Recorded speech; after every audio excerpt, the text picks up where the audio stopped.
pueden recibir de inicio sacubitril o valsartán. Esto tiene una recomendación clase 2B, nivel de evidencia B. Avanzamos a otros tratamientos, en este caso las guías nuevas ya incluyen a vericiguat.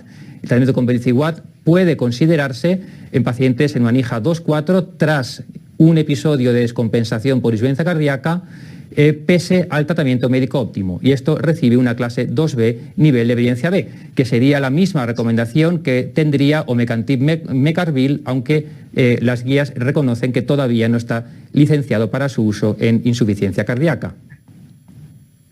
Esta quizás es uno de los mensajes más importantes de las nuevas guías, y es que este tratamiento médico óptimo debe iniciarse durante la hospitalización por una descompensación por insuficiencia cardíaca. Es decir, no hay que esperar a que el paciente esté estable. Este tratamiento debe iniciarse antes del alta, clase 1, nivel de evidencia C. Y, por supuesto, la continuidad asistencial. Es decir, los pacientes, una vez iniciamos este tratamiento, una vez el paciente tiene un episodio de descompensación, debe ser visitado, como vemos, entre 1 y 2 semanas después del alta. Otra novedad de las nuevas guías es la inclusión del tratamiento con hierro carboximaltosa en pacientes con déficit de hierro durante la hospitalización para reducir los síntomas y reducir el riesgo de rehospitalización en el seguimiento clase 2A, nivel de evidencia B. Por tanto, estas serían las conclusiones acerca del tratamiento de la IC con fracción de eyección reducida. Recuerdo, tratamiento farmacológico es lo único que se nos ha comunicado. El resto del tratamiento se comunicará en la presentación completa de las guías en el Congreso de la Sociedad Europea de Cardiología, que será en el mes de agosto. Pero en cuanto al tratamiento farmacológico, conclusiones fundamentales, las nuevas guías abogan por un esquema horizontal y un inicio rápido de los 4 grupos farmacológicos que han demostrado cambiar el pronóstico de la enfermedad. Recordemos, IECA o en su defecto preferiblemente sacubitril o valsartán, betabloqueantes, antialdosterónicos e inhibidores de SGLT2, que son la gran novedad y entran con fuerza en las guías de apaglifosina y empaglifosina clase 1, nivel de evidencia A. Vericiguat podría considerarse tras un episodio de descompensación, clase 2B, nivel de evidencia B. Se recomienda hierro carboximaltosa y ferropenia en fase aguda para mejorar síntomas y disminuir el riesgo de reingreso, clase 2A, nivel de evidencia B. Y quizás también, mensaje fundamental, estos fármacos deben iniciarse lo antes posible durante la hospitalización y la continuidad asistencial precoz es sin duda fundamental. Esto ha sido todo, estos son los mensajes más importantes y en futuros vídeos vamos a contar el resto de novedades que nos han presentado acerca de las guías de insuficiencia cardíaca.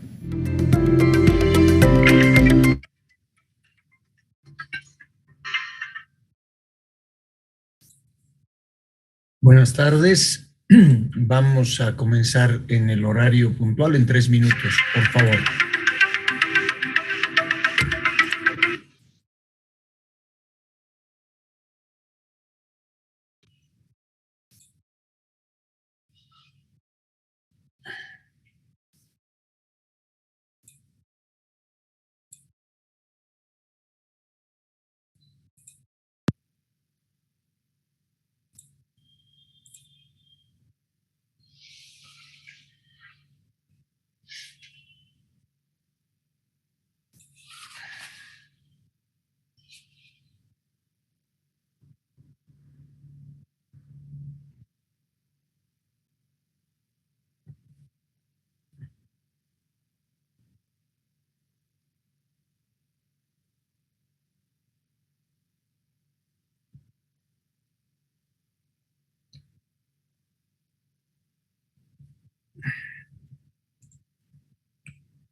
Buenas tardes. Espero que estén viendo el fondo, que es un fondo azul con un afiche de una película que se puede encontrar en YouTube, que habla acerca de lo mal que se lleva la educación en casi todos los países.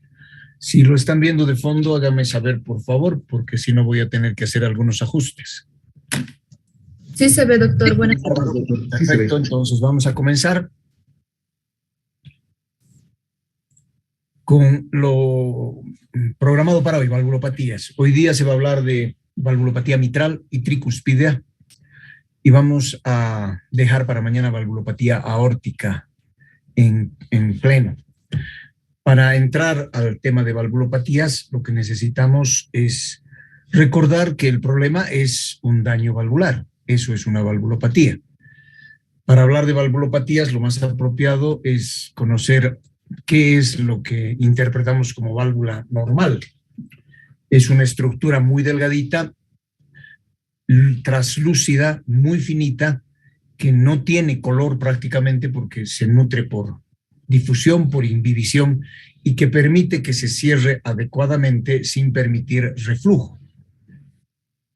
Ofrecen muy baja resistencia al flujo sanguíneo, es decir, de un lado y del otro no hay diferencia de presión, no hay gradiente de presión, y permiten que el flujo vaya en un solo sentido. Esa es la característica de una válvula normal, sea cual fuera la válvula. Y las valvulopatías son defectos de las válvulas que pueden tener cualquier tipo de etiología, funcional o estructuralmente, y que puede tener tres tipos de comportamientos: la estenosis, la obliteración de la válvula, la incompetencia o las dos cosas: estenosis, insuficiencia o doble lesión valvular.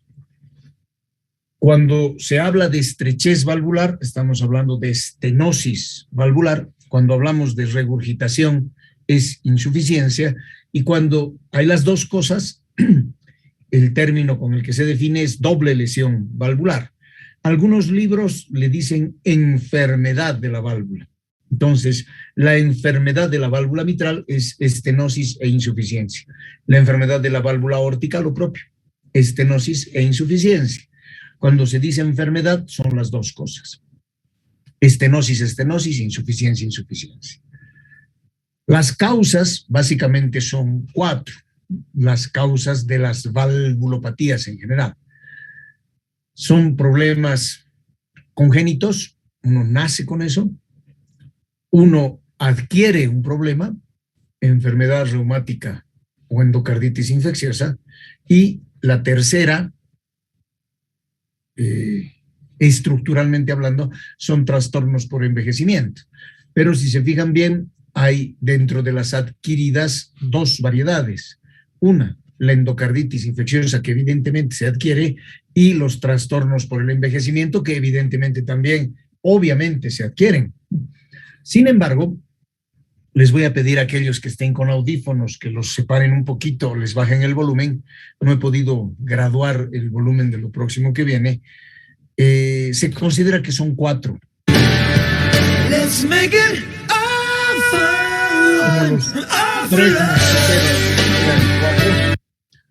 las cuatro válvulas se pueden lastimar, y por cuatro probables etiologías: uno, congénito; dos, adquirido.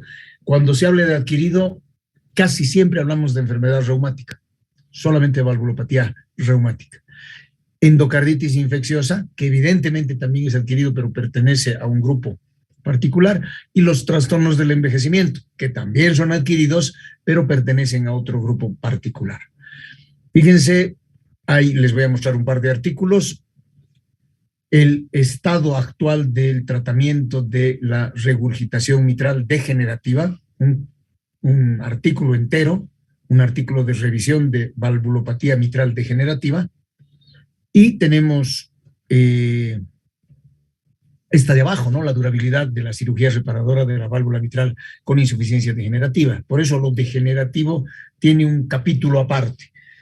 Es posible que estén habituados a decir que las valvulopatías pueden ser congénitas o adquiridas, o sea, uno nace con ese problema o lo adquiere con el tiempo, pero en el caso de valvulopatías, esta adquisición del tiempo tiene que dividirse en tres: lo reumático propiamente dicho, lo secundario a endocarditis infecciosa y lo degenerativo, lo de los abuelitos, que tiene su particularidad que vamos a hablar muy poquito. Congénito y adquirido, degenerativo, reumático y endocarditis infecciosa. ¿Qué es lo que pasa?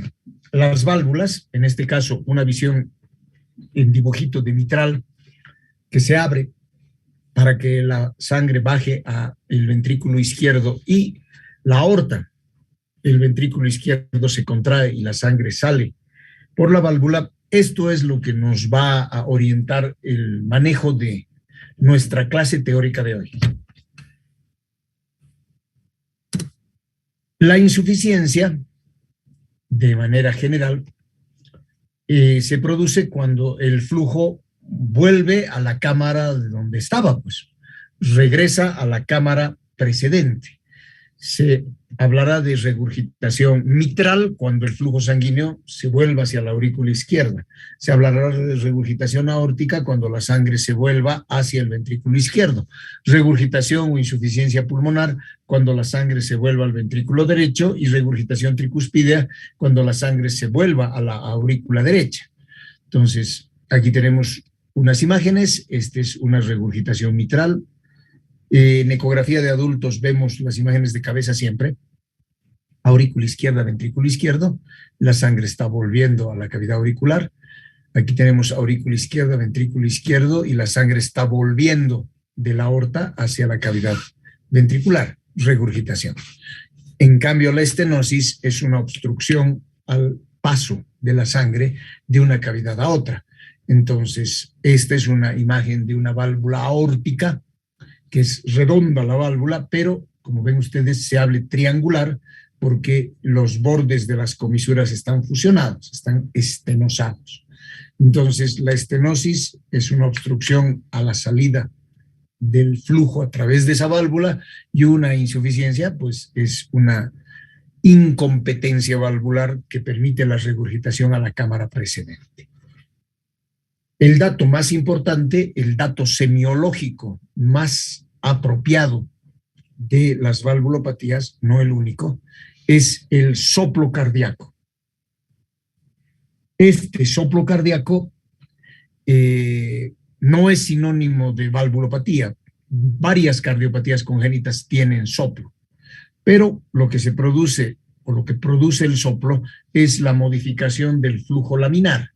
La sangre va como láminas, al entrar al corazón mantiene ese flujo laminar, y si hay una obstrucción, pues se va a generar turbulencia, y la turbulencia va a cambiar la estructura de esa laminaridad, y eso va a dar la auscultación de un soplo cardíaco. La incompetencia también lo va a hacer, la sangre va a salir en láminas y va a volver en turbulencia. Entonces, la auscultación nos va a dar un sonido soplante, que es lo que se conoce con el nombre de soplo cardíaco. Mucha gente está convencida de que el soplo es una enfermedad, y en realidad es el sonido turbulento que pasa a través de una cámara. Para que interpretemos ese soplo, para que interpretemos esa valvulopatía, tenemos que describirlo al soplo. La ubicación, en qué fase del ciclo cardíaco está, si es sistólico, si es diastólico, si está en las dos fases, en qué área de auscultación se escucha mejor, mitral, aórtica, tricuspidea, pulmonar, cuál es la intensidad, muy intenso, poco intenso, cuál es la forma que tiene, el tono, el timbre, vamos a hablar de eso, y sus características. Esto es lo que va a dar lugar a entender bien cómo podemos hacer el diagnóstico de valvulopatías. A ustedes y a mí nos han enseñado que se tienen focos de auscultación. Eso es un error conceptual, porque uno no focaliza en un puntito el lugar donde va a escuchar. Uno va a buscar por un territorio más grande dónde tiene que oír lo que está yendo a buscar. Entonces se darán cuenta por eso que el nombre apropiado con el que se le da localización a los sonidos cardíacos, a los ruidos adventicios, a los añadidos, a los sobreagregados, es área de auscultación, porque el territorio es más grande, es una parcela más grande. Y si fijan ustedes, el área tricuspidia es redondeada a la altura del apéndice sifoides, el área aórtica es alargada, de color rojo, que viene hacia el lado derecho, porque es hacia ahí donde sube el flujo sanguíneo. El área pulmonar es un óvalo un poco más pequeño en el lado izquierdo, porque el flujo va para allá, y el área mitral es un huevo, es un ovoide de color naranja, que es más grande, que está alrededor del ápex. Entonces, uno no focaliza el punto, uno consigue un área. Una de sus compañeras está en sala de espera y como ya lo advertí, no la voy a hacer ingresar. Así que ayúdenle a Carla a decirle que no le voy a abrir. Y esto interfiere un poco con la secuencia.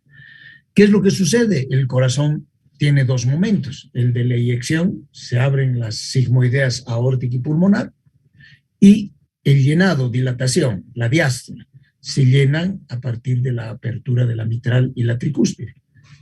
Late, se relaja, late, se relaja. Entonces tenemos una parte eyectiva que abre sigmoideas aórtica y pulmonar y cierra mitral y tricúspide, y la fase de llenado, que cierra sigmoideas y abre válvulas auriculoventriculares. La etiología de las valvulopatías es enorme. Hay mucha cantidad de posibilidades de afectación. Hereditaria, congénita, con trastornos del tejido colágeno, causas inflamatorias, disfunción del miocardio, el envejecimiento, que había mencionado que es un capítulo aparte. Todo esto puede dar modificaciones estructurales y o funcionales de la válvula, llevándonos a valvulopatías. En general, vamos a hablar de valvulopatía mitral y en principio estenosis mitral. Aquí tenemos una válvula mitral vista desde su cara auricular. Parece una boca, lo vamos a ver ahorita. Aquí tenemos el movimiento con transiluminación de una válvula mitral. Aquí tenemos, perdón, ojalá, no, el link no me ayuda. Tenemos una válvula mitral por ecografía, y esta válvula mitral tiene el aspecto de una boca. Tiene una valva anterior grandota, una valva posterior pequeñita. 2/3 de la válvula mitral son su valva anterior. La valva posterior ocupa solamente 1/3, y si se fijan, parece que fuera una boquita de una viejita sin dientes, ¿no? Una viejita sin dientes. Tiene 2 bordes comisurales, el borde antero lateral y el posteromedial. Antero, adelante, lateral, y el de atrás, posteromedial, porque va para el medio del cuerpo. Y si ustedes ven, tiene una comisura, otra comisura, comisura anterior, comisura posterior, este labio anterior dividido en 3 segmentos, 1, 2 y 3, y el labio posterior dividido en 3 segmentos también. Lo vamos a ver un poco mejor en un instante. 1, 2 y 3. Les decía, es muy parecido pues a una boca de una viejita. Los ojos no son de muy viejita, pero la boca sí. Entonces, hacemos una evaluación de esta válvula mitral y tenemos una válvula con su velo anterior, su velo posterior, y estos que se llaman segmentos o escalafones: posterior 1, posterior 2, posterior 3, anterior 1, anterior 2, anterior 3, como están acá, comisura anterior, comisura posterior, y podemos identificar en movimiento comisura anterior, comisura posterior, y la boca. Aquí está en lateral, esta es la valva anterior. Esta es la estructura de la válvula mitral, que es, como ven ustedes, medio ovoidea, parece un huevito. No es circular. Pero no solamente esa es la característica o funcional, anatómica de la válvula. La válvula tiene una pinta muy bonita, tiene el aspecto de una silla de montar, es como la papita frita Pringle. Eso se llama paraboloide hiperbólico. Tiene el mismo aspecto del techo de la piscina olímpica de Alto Brajes. Ese aspecto tiene la válvula mitral y eso la hace importante en el momento de quererla reparar. El saber en qué segmento está lastimada la válvula y qué comisura es la que está comprometida, pues ayuda a la reparación quirúrgica de esta válvula, que es la más importante luego de la aorta en la economía circulatoria del humano. El orificio de la válvula, el orificio efectivo, el agujero, es de 4 a 6 centímetros cuadrados, bien estirado el pellejo. No se va a notar ningún tipo de cambio hasta que la válvula sea más o menos de la mitad de su tamaño normal. Es decir, áreas valvulares de 1.5 y 2.5 centímetros cuadrados, es decir, de la mitad un poquito menos, es la que nos va a dar el criterio de estenosis mitral leve. Va a ser estenosis mitral leve cuando sea entre centímetro y centímetro y medio de área completa. Por debajo de 1 centímetro es estenosis mitral severa. Y hay una clasificación más, que es cuando la válvula es menor a medio centímetro. Eso es crítico. Esa es una estenosis crítica. Las causas: la valvulopatía reumática mitral es la más frecuente, 90% de los casos, congénita y degenerativa, que es lo que decía, además de la endocarditis, y habitualmente hay otra válvula afectada, más o menos entre el 20 y el 30% de los casos. Bien, la reumática, por tanto, es lo más frecuente. Hay posibilidades que sea congénita, pero en adultos eso se ve poquito. Y hay 1000 causas de valvulopatía mitral: mucopolisacaridosis, enfermedad de Pompe, enfermedad de Fabry, enfermedad de Gaucher, infiltrativas, síndrome carcinoide, fibrelastosis endomiocárdica. Muchas cosas llevan a este daño valvular, muchas. Casi todas las enfermedades autoinmunes hacen eso. ¿Qué tenemos? La clínica de la valvulopatía mitral en estenosis mitral es mucho más frecuente en mujeres en una relación de 3:1. Es mucho más frecuente en damas la estenosis mitral. Y lo que caracteriza la aparición de esta enfermedad con áreas valvulares pequeñitas es la disnea. Tengan mucho cuidado cómo pronuncian disnea. Se van a hacer de problemas con algunos profesores a quienes les disgusta el neologismo disnea. No se dice disnea, se dice disnea. Lo más común, esa disnea, 70%, son valvulopatías, la estenosis mitral disneizante y hemoptizante. Produce hemoptisis por aumento de la presión pulmonar, por congestión venocapilar pulmonar retrógrada, y suele producir una ronquera característica, que es por compresión del nervio laringio recurrente, por el crecimiento de la aurícula izquierda, que termina apretando al nervio laringio recurrente. Terminan con una voz ronca pero bitonal, tiene 2 tonos. Es como si hablaran los Decepticons de los Transformers, bitonal, la ronquera es bitonal. Vamos a ver una fisiopatología muy rapidita de la estenosis mitral. La válvula está cerrada, no permite el flujo normal hacia ventrículo izquierdo, engrosada la válvula, engrosadas las paredes. Aquí lo que estamos viendo es una válvula dada la vuelta, la aurícula dada la vuelta como si fuera la aurícula izquierda, como si fuera calcetín, como si fuera media. Vemos la válvula mitral al fondo y lo que encontramos es aumento de la presión de aurícula izquierda, que hace que esa aurícula se haga más grande. Al hacerse más grande, esa aurícula entra en arritmia y termina el paciente en fibrilación auricular. Es una de las características clínicas más importantes del aumento del tamaño y de la presión intracavitaria de la aurícula izquierda. Ese aumento nos va a llevar progresivamente a la elevación de las presiones venocapilares pulmonares, y esto nos va a llevar a una extravasación del líquido hacia el espacio intersticial. Este incremento del líquido hacia el espacio intersticial va a permitir migración de glóbulos rojos a través de la membrana alveolo-capilar, y esto va a dar como resultado fenómenos de hemosiderosis. El pulmón se va a pintar con hierro. Y lo mismo va a pasar con la carita.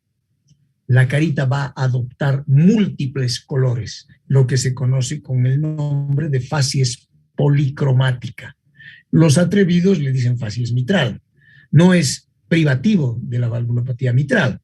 Por eso es mejor describir lo que uno ve, que es la facies policromática, que es el resultado del edema intersticial, el edema agudo pulmonar y la diapedesis de glóbulos rojos hacia tejido pintándolo. Este edema intersticial, este edema agudo pulmonar, con esa diapedesis de glóbulos rojos, va a hacer que la expectoración del paciente sea asalmonada y va a terminar con hemoptoicos o francamente con hemoptisis. Toda esta elevación de la presión venocapilar pulmonar causada por una valvulopatía del lado izquierdo va a llevarnos a hipertensión arterial pulmonar, y la hipertensión arterial pulmonar va a terminar en insuficiencia cardíaca derecha. Un izquierdo que se volvió derecho, un valvulopata mitral con falla cardíaca congestiva. Eso es lo que pasa básicamente en la estenosis mitral. ¿Cómo me doy cuenta clínicamente que lo que estoy evaluando es una valvulopatía mitral? Fácil, se trata de una paciente de sexo femenino, generalmente en una relación 3:1, que ha tenido disnea progresiva, edema en miembros inferiores y criterios de insuficiencia cardíaca congestiva, izquierda que se volvió derecho. Y esta paciente tiene un fenómeno auscultatorio característico. El fenómeno auscultatorio característico debe ser evaluado para ser diagnosticado. ¿Cómo hago eso? En clínica debo buscar 5 criterios clínicos que lo voy a detallar en este momento. El primero, ¿en qué fase del ciclo cardíaco sucede lo que yo estoy oyendo? Para hacerlo fácil, porque tiempo es algo de lo que carecemos, he diseñado la respuesta en color naranja. Lo que está de color anaranjado, esa es la respuesta. Tenemos 3 posibilidades de soplos para que sepamos en qué fase es. Puede ser sistólico, puede ser diastólico o puede ser sistólico y diastólico, que es lo que se conoce como continuo. Como tenemos 3 posibilidades, ¿en qué fase? En la sístole, en la diástole o ambas. Lo primero que debo comunicarles a ustedes es que el fenómeno auscultatorio de la estenosis mitral es diastólico. No puede ser sistólico. ¿Por qué? Porque el ventrículo se dilata en la diástole y la válvula mitral se abre en la diástole. Y el concepto de estenosis mitral es obstrucción de la mitral, es decir, una válvula que no se abre. Si la válvula no se abre, el fenómeno va a ser durante la diástole, cuando a la fuerza se abra y la sangre baje haciendo remolinos.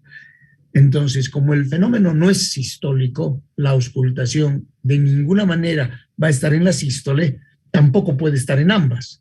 Por eso, la estenosis mitral característicamente es diastólica.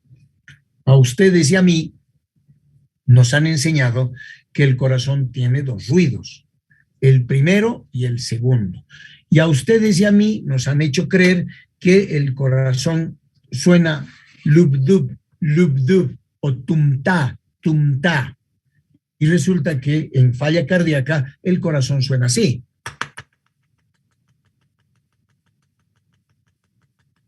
Entonces no hay lub-dub. ¿Cómo me doy cuenta que lo que estoy escuchando es la diástole? Es bien sencillo. El fenómeno es sistólico cuando lo que yo escucho coincide con el pulso que estoy tomando al mismo tiempo. Si lo que yo escucho no coincide con el pulso, eso es diastólico. Y en este caso, la estenosis mitral nunca coincide con el pulso. Es un fenómeno diastólico. Lo primero que hay que definir es, ¿lo que estoy escuchando es sistólico o no? Si es diastólico, como en este caso, no coincidirá con el pulso jamás. Primer dato. Tenemos primer y segundo ruido. El fenómeno auscultatorio es diastólico. Lo segundo. Ahí está el llenado ventricular.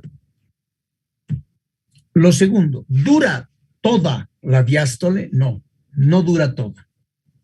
Entonces, el fenómeno auscultatorio no es holodiastólico ni pandiastólico, dura solo una parte. Y ustedes deben recordar que en fisiología les han enseñado que el fenómeno auscultatorio de la sístole y de la diástole está dividido en fases. Y como estamos hablando de diástole, vamos a hablar de las tres fases de la diástole: la protodiástole, la mesodiástole y la telediástole. El fenómeno auscultatorio, por los dibujitos se darán cuenta que es mesotelediastólico nomás. No es protodiastólico nunca.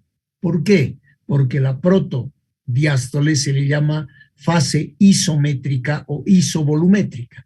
El prefijo iso significa igual. Entonces, en esa primera fase no hay dimensiones modificables, isométrico, y no hay volúmenes cambiantes, isovolumétrico. Entonces, en esa fase no se oye nada porque no hay ningún cambio. Los cambios son en la fase de llenado ventricular rápido, la mesodiástole, y en la fase de llenado ventricular lento, la telediástole. Entonces, el fenómeno auscultatorio es mesotelediastólico. No dura todo, dura una parte, la mayor parte, pero no todo. Ahí vamos. Lo tercero, ¿cuál es el tono? ¿A qué suena esto? Hay dos tipos de tono: el tono alto o agudo y el tono grave o bajo. Se darán cuenta por el color del texto que el fenómeno auscultatorio es grave o bajo. ¿Cuál es la diferencia? El agudo suena así. El grave suena así.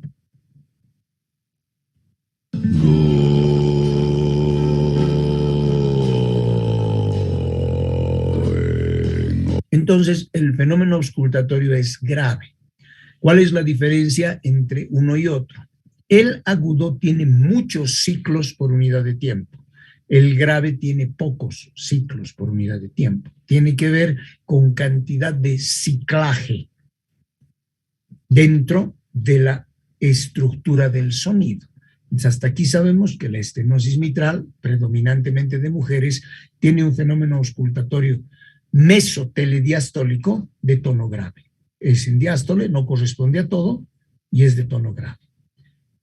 Ahora, ¿cuál es el cuarto elemento que hay que considerar? Acabo de poner el dibujito del soplo mesotelediastólico de tono grave, aquí en la mesotelediástole. Lo otro que hay que averiguar es el timbre. ¿Qué es el timbre? Si recurrimos a la Wikipedia, el timbre es una cualidad del sonido. Y el timbre es el número de semitonos agregados al tono fundamental, el número de vibrados. El timbre, por esta razón, siempre tiene que ser un ejemplo. Toda la vida tiene que ser un ejemplo, porque el timbre es parecido a el ejemplo.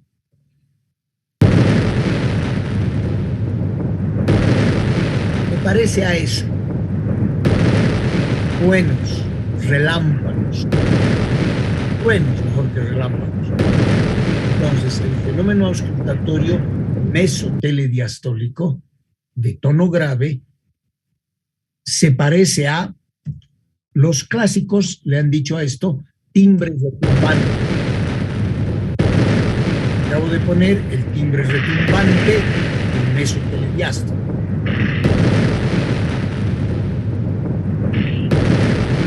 Entonces, tenemos 4 características. Un soplo mesotele, no completo, mesotele diastólico de tono bajo y de timbre retumbante. Ya tenemos lo que acabo de mencionar escrito, y el quinto elemento, que no solo sirve para valvulopatía, sirve para congénito, sirve para todo, fenómenos adjuntos, que se le adjunta, que se le añade a esta auscultación para que digamos esto es estenosis mitral. Los fenómenos adjuntos son 2. Uno, un primer ruido intenso, o brillante. Y lo segundo, un chasquido de apertura. La válvula no abre, para poder abrir, chasquea. Entonces tenemos 2 fenómenos adjuntos. Uno, un primer ruido intenso, se le llama también brillante, y un chasquido de apertura.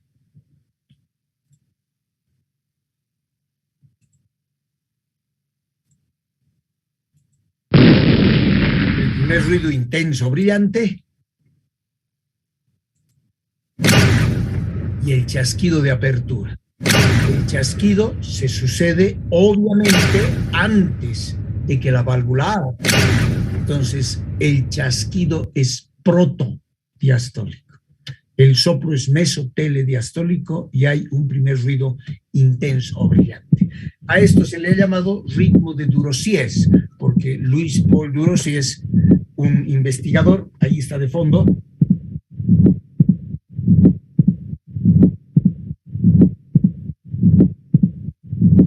hizo la descripción de esto que se escucha poco. Le voy a aumentar volumen para la próxima.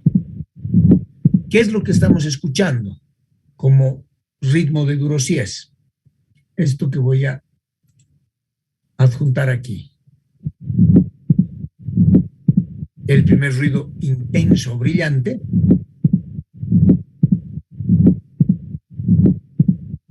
En la sístole no hay nada, la sístole está limpia, la sístole está vacía. Luego viene el segundo ruido, el chasquido de apertura, el soplo retumbante, mesotelediastólico, que algunos le llaman con patada auricular. Andrea Alejandra quiere entrar, y si es que me pongo a borrar y todo, voy a perder tiempo. No, doctor, quería entrar de otro dispositivo, perdón. Listo. Estoy ya en la clase. Súper. Entonces hay un retumbo que es RU. El reforzamiento presistólico es F. El primer ruido va a sonar T, intenso, brillante. El segundo ruido va a sonar TA y el chasquido de apertura va a sonar TA. A esto se le llama el rufut tata. La sístole está limpia, no hay nada en la sístole. El primer ruido está aumentado de intensidad, fuerte, brillante. El segundo ruido y el chasquido de apertura, el soplo mesodiastólico, el telediastólico, nos van a dar el rufut. El t es la T por el primer ruido intenso, ta el segundo ruido, ta el chasquido de apertura. Entonces tenemos ru, fut, ta, ta. El rufut-ta es por estenosis mitral. El ru es el soplo mesodiastólico, el fu es el soplo telediastólico, es mesotelediastólico, el t es el primer ruido intenso brillante, ta el segundo ruido y ta el chasquido de apertura. Ahí ven que hay un karateca dándole una patada a la altura del fut. Esa patada está dada por la sístole auricular. Entonces, en algunos textos dice el sonido característico de la patada auricular es el fut, el soplo presistólico o telediastólico. En fonocardiografía aquí está el retumbo ru, fut. Primer ruido intenso o brillante. Primer ruido, chasquido de apertura. Segundo ruido, perdón, chasquido de apertura. Entonces, ru, fut, ta, ta. Ru, fut, ta, ta. El ru es el meso, el f es el tele, el t es el primer ruido, ta es el segundo ruido, ta, el chasquido de apertura. No siempre pasa eso. El humano tiene limitaciones a la curva logarítmica de su audiograma. Entonces, hay límites de audición. Hay tonos muy agudos que no oímos, como los silbatos de los perros, y hay tonos muy graves que no los oímos tampoco. Entonces, tenemos límites superiores y límites inferiores de la audición. Estamos en este momento en este rango en el que podemos escuchar en decibelios la actividad sonora de las palabras.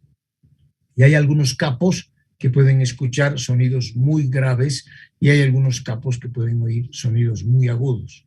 Cuando se sale de la curva logarítmica del audiograma humano, lo que acabo de mostrar no se oye. Y entramos dentro de un rango que es bastante especulativo, que es la estenosis mitral áfona, la estenosis mitral muda que no se oye. Habíamos visto, hay una estenosis mitral, hay un aumento de la presión venocapilar pulmonar, aumento de esta presión con congestión pulmonar, edema, aumento de la presión del ventrículo derecho, hipertensión arterial pulmonar, hepatomegalia y edemas. Electrocardiográficamente, ¿qué vamos a ver? Crecimiento auricular izquierdo, pues obviamente crece ese lado. El eje se desvía a la derecha. El eje se desvía a la derecha, ¿por qué? Por crecimiento ventricular derecho. ¿Y por qué crece el ventrículo derecho? Por hipertensión pulmonar. No nos olvidemos que es estenosis mitral, aumento de la cavidad, fibrilación auricular, aumento de la presión venocapilar pulmonar, aumento de la presión arterial pulmonar y aumento del crecimiento del ventrículo derecho. Y puede llegar a fibrilación auricular. Aquí tenemos un paciente que tiene un crecimiento auricular.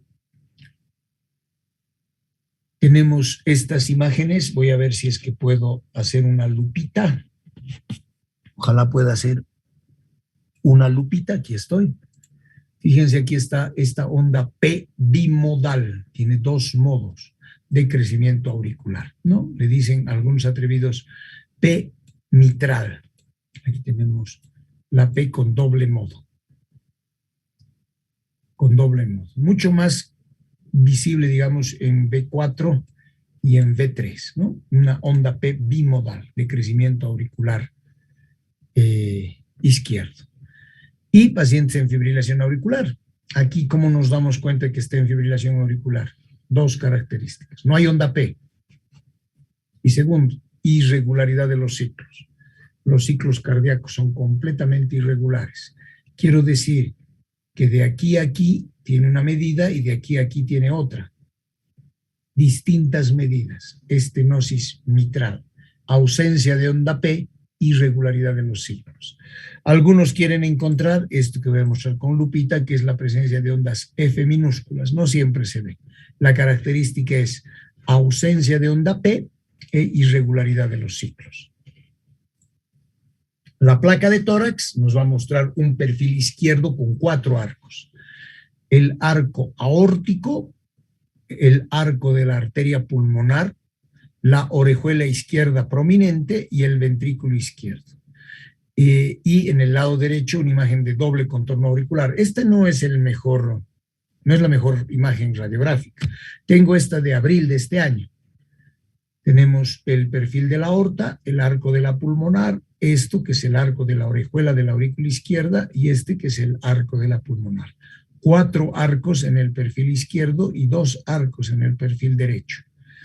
Le estoy haciendo un zoom a esto mismo para que vean un arco aquí arriba, el de la aorta, 2, 3, 4 arcos. Y aquí tenemos igual, un arco de la aorta, un arco de la pulmonar, el chichón de la orejuela de la aurícula izquierda y el ventrículo izquierdo, y este lado un doble contorno auricular. Es una línea tenue que hace parecer que esto tiene una densidad y aquí tiene otra. Son dos densidades diferentes. Y aquí el arco de la orejuela de la aurícula izquierda. ¿Por qué se ven dos arcos? Porque la aurícula izquierda crece para allá y termina dando el chichón de la orejuela en el perfil izquierdo, y a este lado termina determinando un crecimiento auricular visible a trasluz izquierdo y desplazando a la aurícula derecha para un poco más abajo. Por eso hay doble contorno auricular derecho y 4 arcos en el lado izquierdo. ¿Qué vamos a encontrar ecocardiográficamente? Una válvula mitral engrosada, dura, densa, como peludita, que no abre bien, y podemos hacer varias evaluaciones en esa apreciación de la función de la válvula mitral, su obstrucción. Y les voy a pedir que le presten atención. Aquí hay como un humito en la parte de arriba. Aquí se ve un poco, pero aquí se ve más. Aquí. Eso es contraste espontáneo. Se empiezan a formar coágulos ahí adentro. Por eso los pacientes en fibrilación auricular que tienen ese contraste espontáneo que se llama smoke, humo, terminan haciendo accidente cerebrovascular. La válvula tendría que abrirse como si estuviera aplaudiendo. Eso es lo normal. Entonces tiene una fase de llenado ventricular rápido y una fase de llenado ventricular lento. La válvula mitral, la tricúspide también, pero la válvula mitral tiene la pinta de una letra M, con una imagen en espejo que es la valva posterior. Es como si esto se abriera así. 1, 2, 1, 2. Entonces, viendo aquí arriba y viendo aquí abajo, se registran dos rayas con forma de letra M. Aquí se ha aplanado y la valva posterior está siguiendo el movimiento de la valva anterior. Esta es una imagen en modo M característica de estenosis mitral. Los links de enlace no dan. Lo lamento mucho. Tenemos una válvula mitral que se pone gruesa, tiene el aspecto de movimiento en domo o en palo de hockey o en palo de golf. La ecocardiografía nos ayuda a evaluar si esta estenosis es moderada o es severa. Le pueden sacar un screenshot si quieren a esto. En pacientes asintomáticos y en pacientes que tienen estenosis mitral, por lo menos internacionalmente se les hace seguimiento y después se hace procedimientos para modificar esa válvula mitral que está comprometida. Hay guías, la 2017 y la 2021, del manejo de las válvulas cardíacas, han ido cambiando poco a poco. Esta 2021, dice 2021, pero ha sido escrita el 2022, ¿qué nos da en general? Tratamiento, bajar la ingesta de sal, diuréticos, mejorar la función contráctil del ventrículo izquierdo porque entra el paciente en fibrilación auricular, se los puede beta bloquear, mejorar la contracción ventricular, bajando frecuencia cardíaca, hay que hacer prevención de endocarditis, penicilina, prevención de tromboembolismo, anticoagular, y hay que pensar en cambio valvular, porque se puede abrir a la mala, lo vamos a ver en un instante, con un balón. Se le dice balón, pues es un globo, ¿no?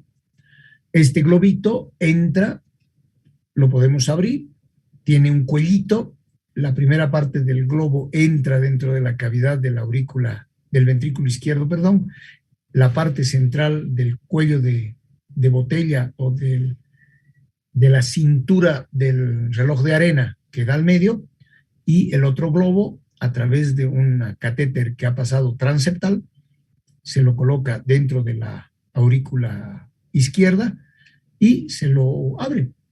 Esta cinturita está ahí y después, ¡blup!, a la mala se abre el balón, se lo infla y ¡pum!, se rompe la válvula, se la rompe a la mala. Entonces tenemos aquí una imagen de una válvula mitral que está normal. Esta, la de la derecha, está bien, esta otra está estenosada. ¿Y qué es lo que se hace? A través de un catéter que se introduce por vía venosa hacia el lado derecho del corazón, Se llega a la aurícula, se rompe el tabique o se pasa o se vence el foramen oval, el tabique interauricular, se mete el globito, se abre el globito dentro de la cavidad ventricular y a la mala, brep, se llama balón de Enoue, a la mala, brep, se le abre la válvula y lo que estaba estenosado lo convertimos en insuficiente. Y nos salimos. Vamos a ver, aquí está el alambre, se llega hasta la cavidad de la aurícula derecha y se hace un poquito de fuercita para vencer el tabique interauricular, se consigue pasar el tabique interauricular, toc, toc, toc, se infla un globo, se infla el otro, se abre la parte central, a la mala, y se sale. Esto es lo que se hace. O se cambia válvula. Está estenosado, se cambia válvula. Sacamos una válvula y ponemos una válvula biológica o una válvula mecánica. De válvulas vamos a hablar mañana en aorta, porque este es el tratamiento también para las válvulas. Y se puede utilizar una válvula mecánica, una de bola o una de disco. Aquí tienen una imagen ecocardiográfica de seguimiento de una válvula de disco de doble lámina. Puede existir calcificación del anillo mitral, los viejitos hacen esto, depósitos de calcio, fibrosis, nódulos, calcificación, que puede ser unos recovecos donde se producen infecciones. Este link tampoco está funcionando, una válvula mitral con depósitos de calcio. Vamos rápidamente a la insuficiencia mitral. ¿Qué pasa con la insuficiencia mitral? Aquí están viendo ustedes una imagen donde la sangre tiene que salir por aorta, pero hay una cantidad pequeñita, aquí llamada o marcada por esto que parece Wi-Fi, que vuelve al interior de la cavidad auricular. Voy a superponer una imagen ecocardiográfica. Ahí vemos que cada latido está tirando sangre hacia la aurícula izquierda.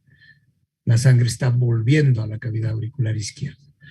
Esta insuficiencia mitral, esta incompetencia tiene tres fases. Una fase aguda, ahorita, si un paciente sufre una isquemia miocárdica y se vuelve porque se murió el músculo papilar o se rompió el músculo papilar o la cuerda tendinosa, se vuelve la sangre hacia la aurícula o en endocarditis. Una forma crónica de largo tiempo de evolución, compensada al principio, todo está muy bien, y descompensada después. Se compensó por un tiempo y después fue mal. Uno de los cambios anatómicos más interesantes es la degeneración. Empieza a volverse como si fuera una capucha, como esta que traigo aquí encima. Entonces, la válvula degenera y como capucha hace un globito hacia el interior de la cavidad de la aurícula. Esa degeneración de las válvulas, de la valva y de la válvula mitral, de la valva del anillo y de la valva anterior, parece gruesa, grande. ¿Qué es lo que pasa? Cuando esta insuficiencia se presenta aguda o crónica, pues empieza a regurgitar mucha más sangre que la que empieza a progresar. Una de las principales etiologías, la enfermedad mixomatosa, que viene aparejada al prolapso de la válvula mitral o enfermedad de Barlow, la endocarditis infecciosa, el trauma, la ruptura de músculos papilares o cuerdas tendinosas. Y lo que pasa es esto, fíjense, la válvula como capucha se mete al interior de la aurícula izquierda, ¿no? La capucha va para abajo aquí, ¿no? Es una capucha lateral que va aquí, otra que va para acá. Entonces, esto es lo secundario. El volumen de sangre que debería ir hacia el ventrículo termina volviendo a la aurícula, de la aurícula al ventrículo, del ventrículo a la aurícula, y termina una sobrecarga de volumen de las dos cavidades. Claro, si esto es agudo, no hay tiempo de adaptarse y eso lleva a falla cardíaca. Pero si es crónico, pues uno se adapta más o menos bien. De larga evolución, va dilatando al ventrículo y evitando su contracción a futuro. Entonces, es de mal pronóstico a futuro cuando es crónica.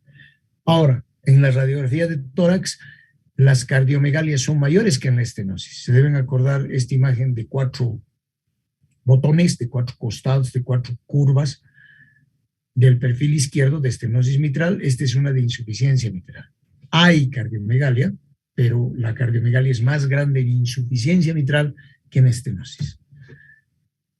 Las presiones de aurícula izquierda aumentadas por el reflujo que le viene, aumenta el edema pulmonar, aumenta la frecuencia cardíaca tratando de sacar la poquita sangre que está bajando al ventrículo y se está quedando en el ventrículo, disminuye el gasto cardíaco, el paciente entra en shock cardiogénico y todo esto aumenta la resistencia vascular que aumenta la regurgitación. Es un círculo vicioso de regurgitación. ¿Cómo hacemos para diagnosticar? Igual, las 5 cosas. ¿Cuál es la fase? Sístole. ¿Todas las sístoles? Sí, porque cuando late el corazón tira la sangre hacia la aorta y hacia la aurícula. El tono es agudo o alto. ¿Cuál es el timbre? ¿A qué se parece? Al chorro del vapor.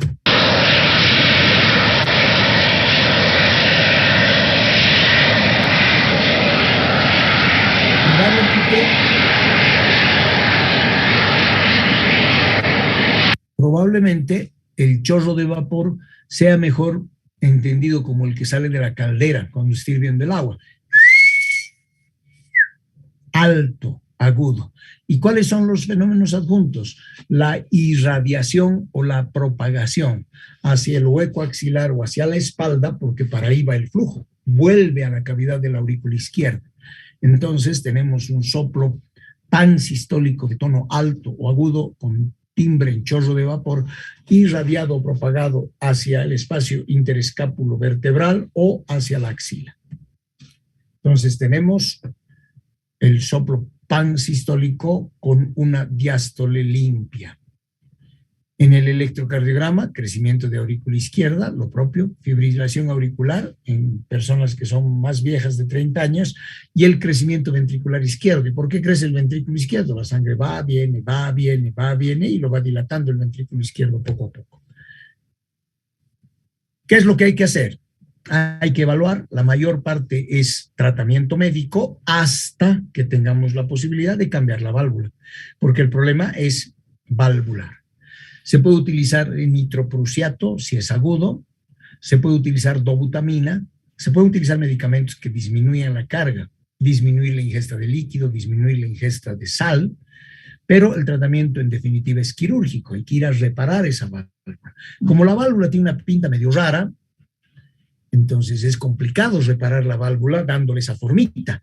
Entonces se hace manufactura del anillo y de la válvula propiamente dicha. Se saca el pedacito de ese prolapso que les había dicho que es como capucha, se lo saca, se lo sutura y se colocan anillos que son flexibles. Estos anillos han sido descritos por el profesor Alain Carpentier, un profesor francés. Hay para mitral, hay para tricúspide, hay flexible, hay rígido, hay ya preformado. Hay algunos que tienen un aplicador, se pone con el aplicador, se cose y se estira hasta que llegue ahí. Flexibles que se colocan dentro de la aurícula izquierda para que sostenga a la válvula, a la que se le ha hecho una plastía, se ha hecho una artesanía en esa válvula. Hay varias, incisión en T, incisión en L, para tratar de reparar con o sin anillo, y en casos de ruptura de músculos papilares y cuerdas tendinosas se puede fabricar cuerdas tendinosas de neo con hilo de sutura, ¿no? Se arma para que la insuficiencia esté bien ajustadita, ¿no? Fíjense, el anillo se mueve y se puede intentar darle otra vez la forma a la válvula mitral, lo cual termina siendo en procesos degenerativos bastante complicado. Y este es el último ¡pum! Cerrar a la mala la válvula que está abierta. Ahí vemos una imagen de un chorro de regurgitación mitral, central. Fíjense, ahí está la capucha que decía del prolapso, a un lado el lado normal y al otro lado el ingreso de ese tejido laxo. ¿Cómo podemos hacer para reparar? Antes era cirugía corazón abierto. Ahora se hace a través de este clip que se llama Mitra Clip.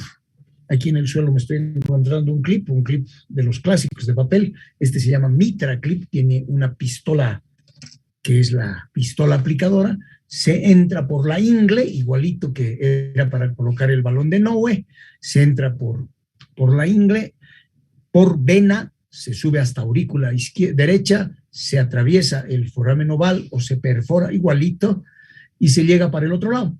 Se empuja y se atraviesa con aguja primero y luego se introduce el catéter. Ese catéter entra dentro de la aurícula izquierda y con visión ecocardiográfica por eco transesofágico y con ecografía, con radiología, pues se despliega el clip que está cerrado, se lo coloca angulado hacia la mitad de la válvula, se desliza hacia abajo y se introduce, hay varias técnicas, se abre el clip y se lo introduce abierto hacia la cavidad ventricular, se lo puede angular y orientar, se observa con eco transesofágico dónde está el flujo de regurgitación y lo primero que se hace es cerrar desde afuera con ese sistema de pistolita, se engancha los bracitos y no se los suelta todavía, se los cierra y se ve. Y a veces pasa, como en la imagen, que la válvula queda con dos agujeritos, como dos ojitos, y el flujo sanguíneo sigue insuficiente. Ahí detrás del mitra clip está un chorro de incompetencia. Entonces tenemos la posibilidad de abrirlo, de volverlo a ajustar, de volverlo a acomodar hasta que lo soltamos completamente y dejamos el clip ahí adentro, el mitra clip, que tiene una propiedad de generar fibrosis. Entonces empieza a crearse un tejido colágeno adyacente que termina cerrando a la mala una válvula que estaba abierta. Entonces tenemos que, en cuenta de tener incompetencia o insuficiencia mitral, terminamos con la válvula cerrada.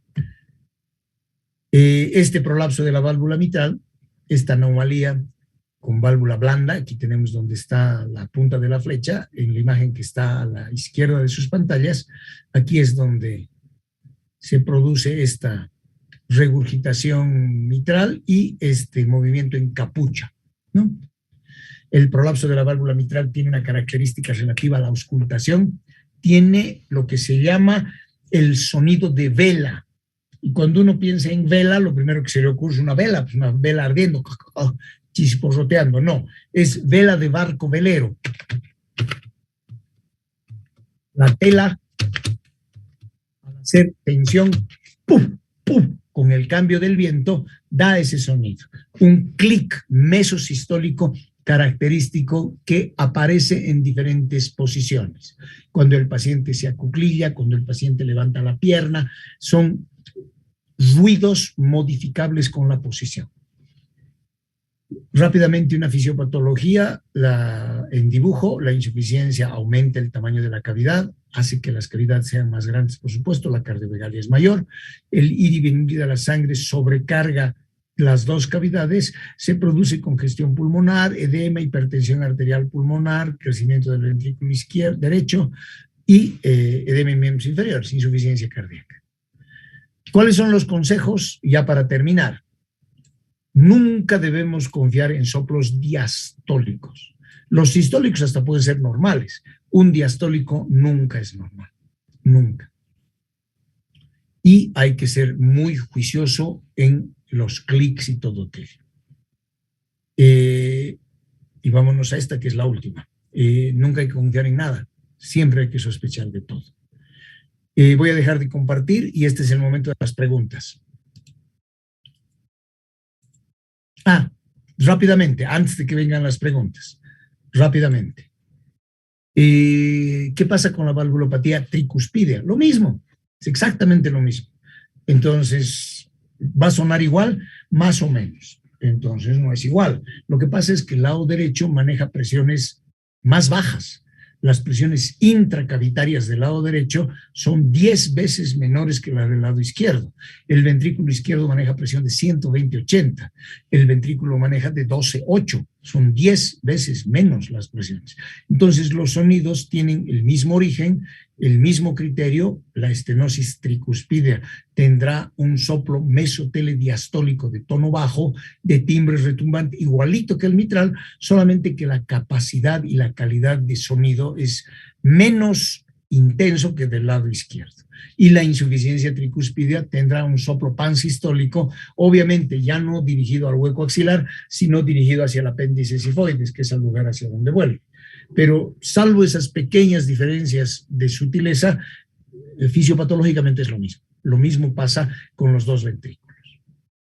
¿Preguntas?